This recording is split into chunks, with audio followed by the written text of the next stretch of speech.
بسم الله الرحمن الرحیم. السلام علیک یا ابا عبدالله وعلى الارواح التي حلت بفنائک. ناظرین محترم، سامعین گرامی قدر، تاسو خدمت کې زیارت آداب و حوالې سره سرایز عرض کوم. کسه هر یو کار آداب لري، الموس خپل آداب لري، گفتگو خپل آداب لري، معاشرت خپل آداب لري، دسترخوان خپل آداب لري. د هر شي آداب رعایت کول ضروری دی. که رعایت نه کړلو نتیجه نه درته میلویږي. ما و تاسو اهل بیتو زیارتو ته ځو د عقیدت وجې نه دی، چونکې خصوصي عقیدت مو د اهل بیتو سره و هلتې د اهل بیتو اجسام دفن دي، ارواح زنده دي. هغه ما و تاسو باندې حاضر دي او کسی مطلع دي او ما و تاسو باندې کرم کوي. لذا پکار دا دی چې زیارت آدابو پکار دی برپور خیال وساتای شي. و ما و تاسو څه څو پکار دی سمپل ساده طریقې سره ما څه لکه چا دیدار ته ځې، چا ملاقات ته ځې. دا اهل بیتو زیارت دی، دا پکار دی ته برپور دغه آدابو رعایت وکړي تا دا څه ثواب درته میلو شي او کوم مطلوبه نتایج دي زیارت والا هغه درته میلو شي. کتابو کې دي آداب درج دي، شهید ثانیه ورباندې لیکلی دی، مفاتیح الجنان کې لیکلي شوي دي، خو زه مختصر درته لږ شیونه ذکر کوم. اول شی آدابو کې هغه خالص نیت دی. پکار دی چې ته زیارت ته چې خلوص سره لاړ شي، خالصتا لاړ شي، اهل بیتو معرفاتو اهل بیتو عقیدت وجې نه ته لاړ شي. دغه کسه چې ته کله چې څه خلوص درکې دی که نه، صرف زیارت مقصد دی که نه. مثال در کوم، دې کې بیا انسان څه سپریږي ګوډي کې نو ایثار ورکې وي، جذبه ورکې وي. سفر کې خصوصا هغه بیا سفر کې چا سره جنګ جګړې نه کوي، ازار و اذیت چوک نه کوي. یعنی دی وجې نه خلکو ته راحت میلویږي، خو دی وجې نه چاته ازار و اذیت نه میلویږي. پکار دی چې دغو شیونه خاص کر سفر کې، ټریولینګ کې، ګاډي کې پکار دی انسان ډېر زیات پرهیز وکړي. خبرو نه، بدو خبرو نه، غیبتو نه، بیا بل کس ازار کولې نه. ایمو اکثر زه به تاسو ته یوه خبره وکړم، خفه نه شو. کله سپریږو دغه ځینه زیارت ته ځو، ګاډي کې سپریږو، دغه ځینې ایمو اختلاف ور شروع کیږي. بیکو کې د ولې باندې، سمنو کې د ولې باندې، سیټ باندې، نستی باندې، مختلفو شیو باندې. اندې ځینه پته لګیږي چې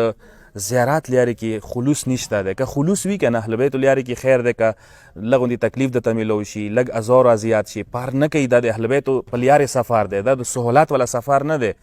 دې کې تکلیف میلیدای شي، دې کې ازار و اذیت میلیدای شي، خو ته پکار دی چاته ازار و اذیت ونه رسوي،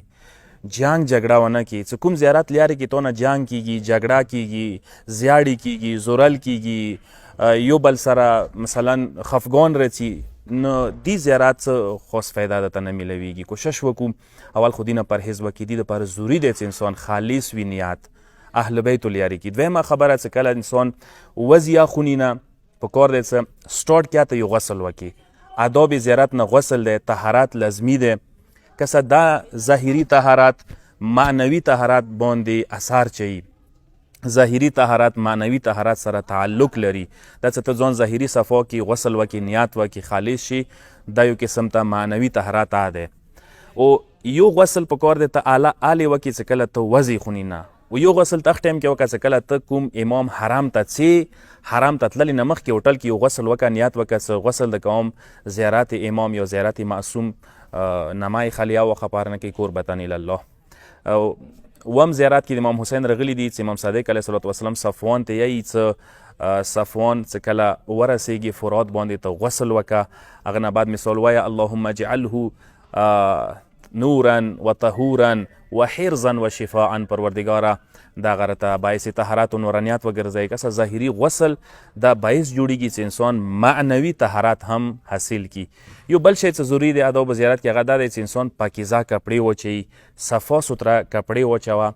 هغه ذریعې څخه ته لاړ شه زیارت ته، او عطر ولګوه، خوشبو ولګوه، زیارت ته لاړ شه، زیات ثواب یې دی. شته دي زیارت کې څه روایت کې فغتسل وتنظف والبس ثوبیک الطاهرین. پکار دی چې انسان غسل وکړي او صفا سوتره شي او کپړې صفا واچوي، زیارت ته لاړ شي. روایت کې دوه قسم ته الفاظ راغلي دي، ثوب جدیده راغلی دی، ثوب نظیفه راغلی دی.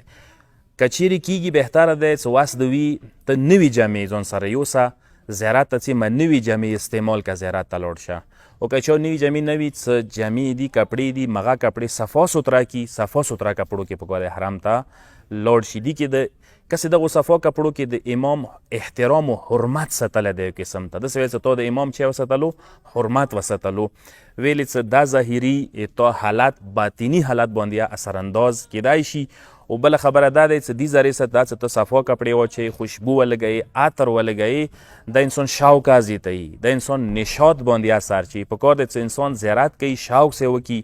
پر نشاط حالت کې وکړي جذبې سره وکړي ولولې سره وکړي ښه انداز کې وکړي یو بل شی زیارت آدابو کې هغه دا دی چې انسان پکار دی وقار او پرسکون او آهسته انداز کې زیارت ته لاړ شي مثلا ته چې کله څې زیارت ته پکار دی آهسته آهسته قدمو سره وقار سره لاړ شه ویلې چې کوم قدمونه چې انسان وقار سره واخلي آهسته واخلي ډېر قدر سره لاړ شي دا باطني اطمینان و وقار باندې دلالت کوي او چې کله چې انسان پکار دی چلتے ہوئے پکار دی انسان فضول خبرې نه کوي اندسې لفتې نه یي پکار دی چې انسان اذکار یی ذکرونه وایي ذکر وایه تسبیح وایه تکبیر وایه الله اکبر وایه لا اله الا الله ذکر وایه بی بی زهرا سلام الله علیها تسبیح دی هغه وایه درود پکار دی ته یایل چلتے ہوئے لیارې کې تو دا صدای تو زړه صفا کی نورانیت در کې راولي زیارت ته د امدا کی ته چې کله بیا زیارت ته رسیږي ورسیږي هلتې ته مثال حاجتونه غواړي بیا ښه پره کیږي مولا څه کله شپږم امام څه کله کوفې ته راورسېدلو صفوان ته دی صفوان سپری دلته کوزې کا سپری څه کله کوزې کې صفوان ته وله صفوان ارسوی غسل وکړو غسل وشو مولا نوي کپړې واچولې خپلو اصحابو سره مولا امام صادق علیه صلات وسلام هغه ځینه کوفې نه پیدل وقار سره پرسکون انداز کې آرامې آرامې سره نجف ته راغللو و دې ټایم کې پکار انسان چلتے ہویا څه کوم سترګې دي که نه نگاهې پکار دی سترګې لاندې وغړوي او انکسارۍ سره عاجزۍ سره انسان پکار دی حرام طرف ته لاړ شي استه دسته سترګو غړوله نه دی پکار بهتره دی چې انسان 100 مرتبه تکبیر وایي دلته 100 مرتبه تکبیر یعنی مثلا 30 ورې وورې 30 ورې بیا وایي مثلا 40 ورې بیا وایي تکبیر لکه جامع کبیره کې راغلی دی هغه نه علاوه څه کله چې زیارت ته رواني تکبیر و تسبیح ویلله ډېره ضروري دی فضول خبرونه پکار د انسان پرهیز وکړي لکه څنګه امام حسین علیه صلات وسلام زیارت حوالې سره غلي دي چې کله انسان سی زیارت ته 100 ورې پکار دی لا اله الا الله ذکر وکړي او بیا 100 ورې پکار دی درود وایي چې کله ذریح ته د مولا ننه نوځي ورسیږي ذریح باندې د سترګې پریوځي پکار دی لا اله الا الله وحده لا شریک له ذکر ته وایي چې دا هم توحید ته مثبتوي هم اهل بیت و سیتا رشته رابطه تعلق مثبتوي یو بل شی چې ډېر ضروري دی زیارت آدابو کې هغه خضوع و خشوع دی پکار د انسان عاجزۍ او انکسارۍ خیال ډېر وساتي یعنی تو پکار یې تلله عاجزۍ سره وي تکبر سره نه وي انداز د هغه نه وي چې یو عام کس ته ورڅې ته مولا حضور ته روان یې ته داسې حالات کې لاړ شه لکه یو غلام خپل مالک ته مولا ته ورڅي ډېر عاجزۍ او انکسارۍ حالات دوي او څې مکمل داسې طریقې سره مټونه د کار ته سترګې د کار ته وي او حرام ته څه کله ته نوځې په کار دی څه تو هلته عاجزۍ حالات وي او بیا حرام کې مثلا ستاسو ته مثال در کوم چې تاسو یو یا حرام کې په کار دی حرام کې انسان بلند اواز سره الوړ اواز سره تیز اواز سره خبرې ونه کړي په کار دی خبرې ډېرې آهسته کوي ویلې چې ته سوچ وکړه چې هلته ته امام حضور کې امام د تو کسي امام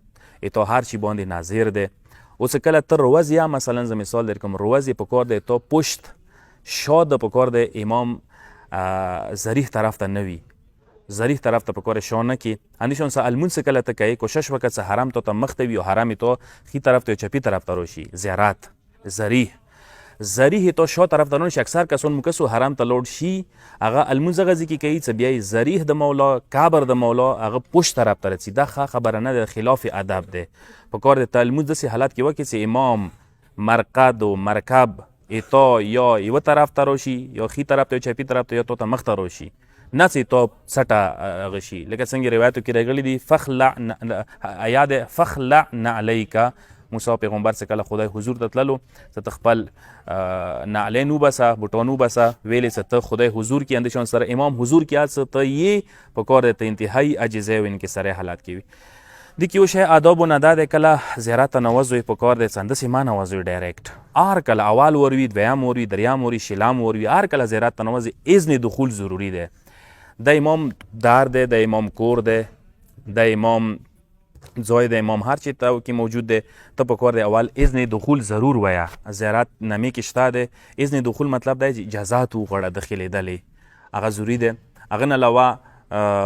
پکار دی چې کومه زیارتنامې دي زیارتنامه پکار دی ولولې مو اکثر کسان مثال چا نویزده هغه یې څه بس ما زده نه زه نوازم نه څه زده ده نه دی کوم کس لویلي هغه څه څنګ ته ودرېږي هغه لویلي څو جملې کم از کم ولولي کافي دی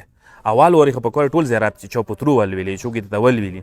دویم وارې چې یا پکار زیارت ولولي نه وي بل چا پترو ولولي صحیح دی هغه نه علاوه څه کله زیارت د ولویستلو زیارت د وکړلو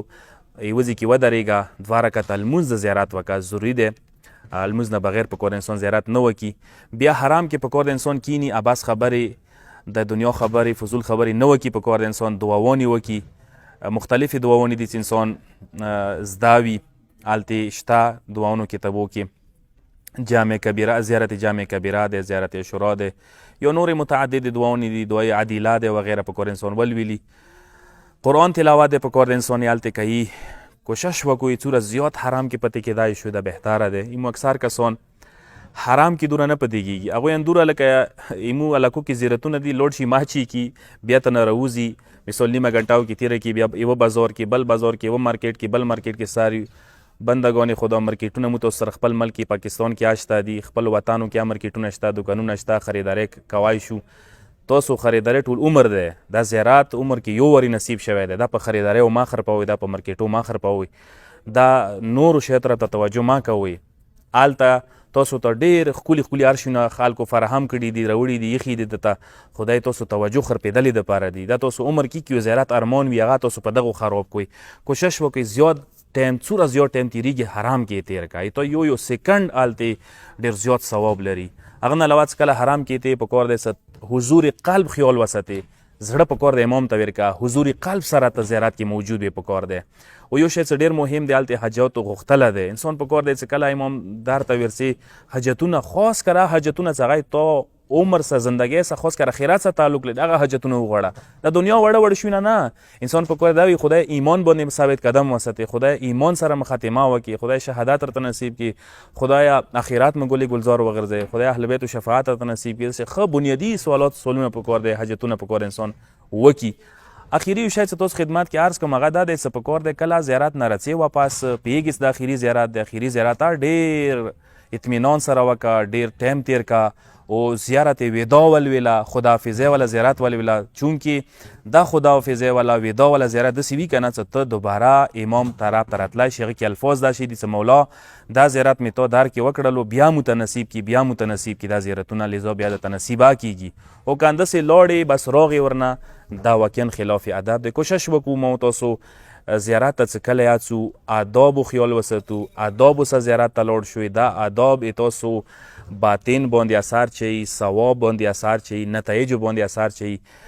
کم از کم دا سفر په کار دی ما او تاسو د زندګۍ نورو سفرونه ډېر مختلف وي دي کې په کار دی ما او تاسو کې ایثار رکی وي جذبه رکی وي صداقت رکی وي خلوص رکی وي په کار دی مینه محبت رکی وي په کار دی جنګ جګړو نه دغو ټولو شیو نه پرهیز وکړو وما علینا الا البلاغ المبین والسلام علیکم ورحمة الله وبرکاته